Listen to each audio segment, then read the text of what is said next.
This story was updated with a guide to viewing conditions based on predicted cloud cover.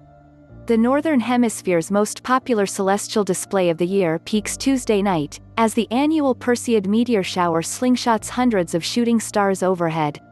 Meteor rates may reach 30 or 40 per hour under a clear, dark sky, affording a spectacular viewing opportunity to those looking for a memorable summertime show. Those hoping to enjoy the spectacle will be contending with a third-quarter moon, which will outshine some of the fainter shooting stars. But the Perseids are rich in fireballs, or meteors brighter than the planet Venus, which will still triumph over the moon's stubborn whitewash. No matter where you reside in the lower 48, you have a chance to catch some of the meteors, weather permitting. There is no specific place in the sky to look, either. Simply find a clear, dark location, allow your eyes to adjust, look up and enjoy the show. In some parts of the country, skies look to cooperate.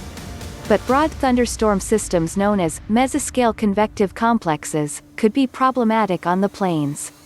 Cloud cover ahead of each system may obscure the view, but clear, dry air on the backside will make for a clear, stunning show. Predicting where each storm system will be is tricky. Onshore flow and a veil of wispy clouds may not blot out the moonlight in the Pacific Northwest, but it will shroud most of the stars and meteors from view. Clouds and a few storms could also bubble up from the Great Basin of Nevada to the Magic Valley of southern Idaho, as well as in northern Utah and western Wyoming. There could also be some storms along the Gulf Coast, parts of the Ohio Valley, and perhaps clipping northern New England. In between, thunderstorm activity may be more sporadic. Meteors will be most numerous during the predawn hours. That's when the constellation Perseids, from which the meteors will appear to emanate, will be highest in the sky. That point is called the radiant. But the best shooting stars with the longest tails are usually found perpendicular to the radiant.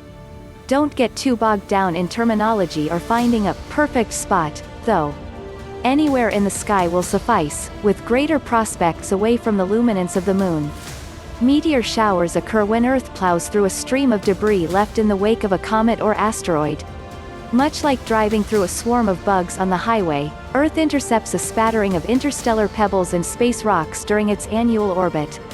In the case of the Perseids, those tiny stones come from the long-ago passage of comet Swift-Tuttle. Instead of leaving behind a nasty smear on glass, these particulates burn up in our outer atmosphere about 60 miles high, leaving behind a streak of light. Their enormous speed, about 36 miles per second, generates enormous friction when they encounter gas molecules on the fringes of the atmosphere.